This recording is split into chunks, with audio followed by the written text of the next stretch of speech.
আসসালামু আলাইকুম, সবাই কেমন আছেন? আজকে কথা বলবো ভীম নিয়ে।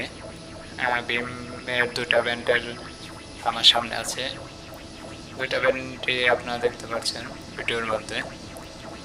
একটা আর কি একটু ফ্রেশ বোতল, এটার দাম হচ্ছে আপনার 130 টাকা মূল্য দেখাইতেছি।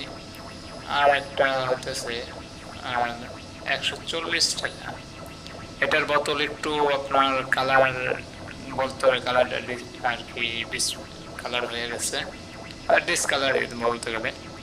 এটার দাম 10 টাকা বেশি। এখন কথা হচ্ছে, এটা 10 টাকা কেন বেশি আর এটা হচ্ছে 130 টাকা কেন? আপনার 10 টাকা বেশির কারণে আপনি 250 গ্রাম ভীম ফ্রি পাইতেছেন। 500 গ্রামের ভীম কিনা আপনি 250 গ্রাম ফ্রি পাইতেছেন। এখন কোনটাই আপনার লাভ? এখন আপনার নিজেরাই দেখুন। ভীম এখন কোনটার ভিতরে কোন ব্যান্ড, এটা নিয়ে আমার কোনো কথা বলার ইচ্ছা নাই।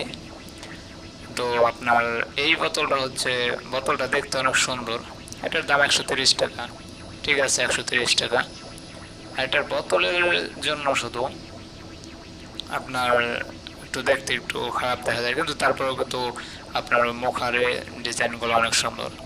এটার সাথে আপনার 250 গ্রামের ভীম ফ্রি দিতেছে আপনাকে। তাহলে আমার মনে হয় যে আপনার এটাই ভালো। আমার কাছে মনে হলো যে এটা ভালো, কারণ 250 গ্রাম আমি ফ্রি পাইতেছি 10 টাকার জন্য। আমার বোতল কিন্তু দরকার নেই, বোতল কিন্তু আমি ফালিয়ে দেবো, ফেলে দেবো বোতল, কিন্তু আমার হচ্ছে ভীম দরকার। এখন ভীম আমি 250 গ্রাম বেশি পাইতেছি 10 টাকার জন্য, তার মানে আমার কাছে মনে হয় যে এটাই ভালো।